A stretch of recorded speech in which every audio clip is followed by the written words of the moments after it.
नमस्कार बच्चों। आज हम अध्ययन चर्चा में लेंगे श्री गुणाकर मूले जी द्वारा रचित एक निबंध जिसका शीर्षक है धूमकेतु। श्री गुणाकर मूले जी का जन्म 3 जनवरी सन 1935 ईस्वी को महाराष्ट्र के अमरावती जिले के सिंधु बुजुर्ग गांव में हुआ था। उन्होंने इलाहाबाद विश्वविद्यालय से गणित में एमए किया एवं कई वर्षों तक दार्जिलिंग स्थित राहुल संग्रहागार से वे जुड़े रहे। वे राहुल सांकृत्यायन के शिष्य थे। सन 1971 ईस्वी में वे दिल्ली चले गए थे। वे एनसीईआरटी के पाठ्य पुस्तक संपादन मंडल और नेशनल बुक ट्रस्ट की हिंदी प्रकाशन सलाहकार समिति के सदस्य थे। गुणाकर जी ने अनेक वैज्ञानिक शोधपरक एवं तथ्यपरक निबंध लिखे थे। हिंदी में वैज्ञानिक लेखन की परंपरा की शुरुआत भी इन्होंने की थी। हिंदी अकादमी का साहित्यकार सम्मान, केंद्रीय हिंदी संस्थान का आत्माराम पुरस्कार एवं बिहार का कर्पूरी ठाकुर स्मृति सम्मान से सम्मानित गुणाकर जी का देहांत 16 अक्टूबर सन 2009 ईस्वी को हुआ। प्रस्तुत पाठ धूमकेतु खगोल शास्त्र से संबंधित एक लेख है। खगोल शास्त्र अर्थात वह शास्त्र जिसमें अंतरिक्ष के ग्रहों एवं उपग्रहों का वर्णन रहता है। धूमकेतु शब्द बहुत प्राचीन है। धूम का अर्थ धुआं और केतु का अर्थ पताका है।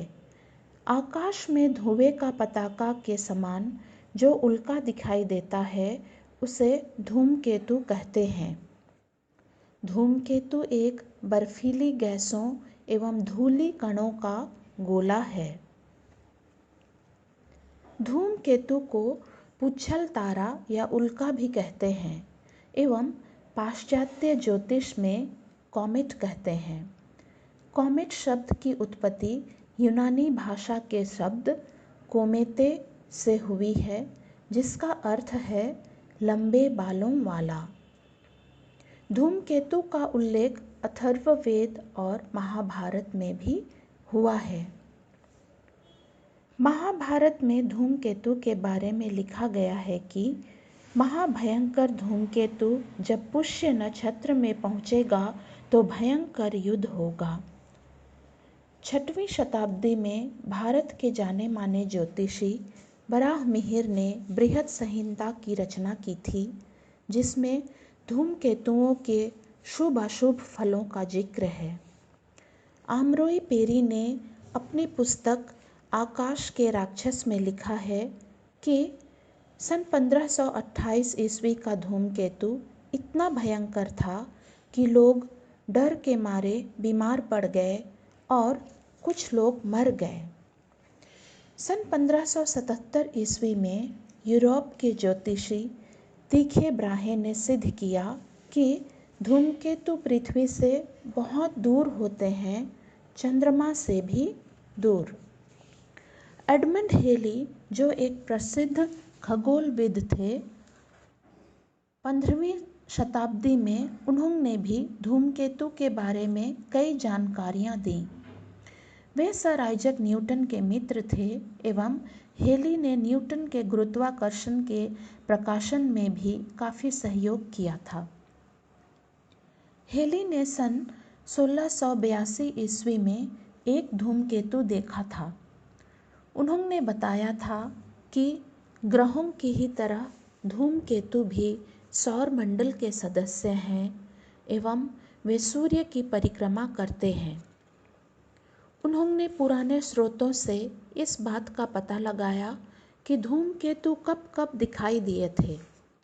उन्हें पता चला कि धूमकेतु सन 1531 एवं सन 1607 ईस्वी में दिखाई दिए थे और सन 1682 ईस्वी में उन्होंने स्वयं एक धूमकेतु देखा था। उन्होंने सोचा कि सूर्य के गुरुत्वाकर्षण के कारण आकाश के ग्रह सूर्य की परिक्रमा करते हैं और एक निश्चित समय में सूर्य का चक्कर पूरा करते हैं। ठीक उसी प्रकार धूमकेतुओं को भी एक निश्चित समय में सूर्य का चक्कर लगा लेना चाहिए। इस तरह से काफ़ी विचार करने के बाद हेली ने धूमकेतु के बारे में एक वैज्ञानिक निर्णय दिया और कहा कि धूमकेतु के प्रकट होने में 75 से 76 साल का अंतर होता है। जैसे सन 1531, 1607, 1682 में 75 से 76 वर्षों का अंतर था। अतः उन्होंने यह भविष्यवाणी कर दी कि 76 सालों बाद धूमकेतु पुनः आकाश में प्रकट होगा। हेली की भविष्यवाणी सच हुई और सन 1758 ईस्वी में आकाश में धूमकेतु प्रकट हुआ। हेली ने सिद्ध कर दिया कि धूमकेतु एक निश्चित समय में ही सूर्य की परिक्रमा करते हैं और अब हम धूमकेतु को हेली का धूमकेतु कहते हैं। लेखक ने विभिन्न अध्ययनों के माध्यम से धूमकेतुओं के बारे में वैज्ञानिक जानकारी दी है। खगोलविदों ने करीब 1500 धूमकेतुओं की कक्षाएं निर्धारित की हैं। उन्होंने बताया है कि धूमकेतु के 3 भाग होते हैं। पहला नाभिक, दूसरा सिर और तीसरा पूंछ। धूमकेतु का अधिकांश द्रव्य उसके नाभिक में होता है। नाभिक का व्यास आधे किलोमीटर से 50 किलोमीटर तक हो सकता है। नाभिक बर्फ से बनी हुई गैसों तथा अन्य पदार्थों के टुकड़ों के मेल से बने होते हैं। जब धूमकेतु सूर्य के पास पहुंचता है तो सूर्य के ताप से वह गर्म हो जाता है तथा उसकी बर्फीली गैसें तथा धूलि कण बाहर निकलते हैं, जिससे सूर्य के सामने नाभिक की गैसें चमकने लगती हैं। इस प्रकार धूमकेतु का सिर बनता है। धूमकेतु के सिर का घेरा लाखों किलोमीटर होता है। धूमकेतु के नाभिक से जो गैस निकलती है वह सौर वायु के दाब से बहुत दूर तक फैलती है और उसे ही धूमकेतु की पूंछ कहते हैं। इस प्रकार धूमकेतु के 3 भागों नाभिक, सिर और पूंछ का निर्माण होता है। धूमकेतु सूर्य का चक्कर लगाता है, लेकिन उसकी चमकीली पूंछ हमेशा सूर्य की उल्टी दिशा में रहती है। धूमकेतु प्रायः अंडाकार कक्षा में सूर्य की परिक्रमा करते हैं।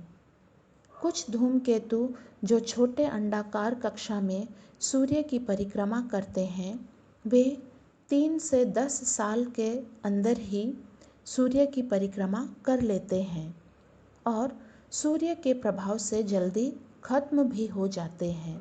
जैसे बिएला का धूमकेतु। माना जाता है कि यह धूमकेतु 7 साल में सूर्य का चक्कर लगाता था। इसे सन 1832 ईस्वी और सन 1839 ईस्वी में देखा गया था और 7 साल बाद सन 1845 ईस्वी में सभी इस धूमकेतु का इंतज़ार कर रहे थे, लेकिन देखा गया कि वह टुकड़ों में बट गया था। इसलिए यह मान लिया गया कि जो धूमकेतु सूर्य की परिक्रमा नज़दीक से करते हैं वे सूर्य के प्रभाव से नष्ट हो जाते हैं और जब पृथ्वी उनके समीप से गुजरती है तो वायुमंडल में उल्काओं की वर्षा होने लगती है। सन 1985 से 86 ईस्वी में जब हेली धूमकेतु पृथ्वी के नज़दीक आया था, तब सोवियत संघ ने वीहे नामक 2 यान भेजे थे। वीहे अर्थात वीनस तथा हेली। ये यान पहले वीनस यानी शुक्र ग्रह के पास पहुँचे, फिर हेली के धूमकेतु के पास। जापान ने भी जोतो नामक यान भेजे थे। इन यानों में कैमरे एवं यंत्र उपकरण लगे थे, जिससे धूमकेतु का अध्ययन बिल्कुल करीब से किया जा सका।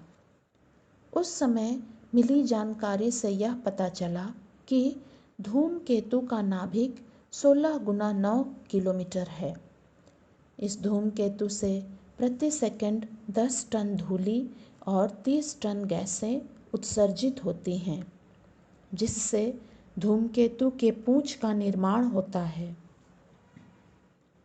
प्राचीन काल में लोग धूमकेतु से डरते थे, उसे अशुभ मानते थे, लेकिन अब ऐसी बात नहीं है। धूमकेतुओं का पृथ्वी से टकराने की संभावना न के बराबर है।